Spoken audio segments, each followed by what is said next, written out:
दापोली तालुक्याला वादळी पावसाचा तडाखा. सोंडेघर येथे नारळाचे झाड घरावर कोसळून मोठे नुकसान.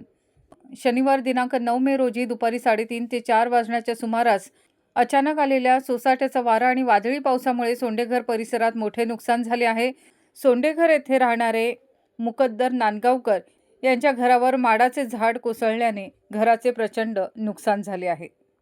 मिळालेल्या माहितीनुसार दुपारच्या सुमारास अचानक वातावरणात बदल झाला आणि विजांच्या कडकडाटासह वादळी पावसाला सुरुवात झाली.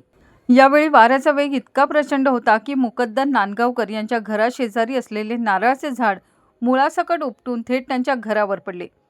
यामुळे घराच्या छताचे आणि भिंतीचे मोठ्या प्रमाणावर नुकसान झाले असून घरातील सामानाचीही नासधूस झाली आहे.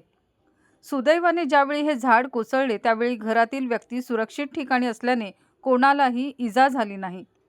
या नैसर्गिक आपत्तीत कोणतीही जीवितहानी झाली नसल्याने ग्रामस्थांनी सुटकेचा निश्वास टाकला. मात्र नांदगावकर यांचे मोठ्या प्रमाणात आर्थिक नुकसान झाले आहे. तसंच कादिर चिपळूणकर यांचंही बऱ्याच प्रकारे नुकसान झालेलं आहे.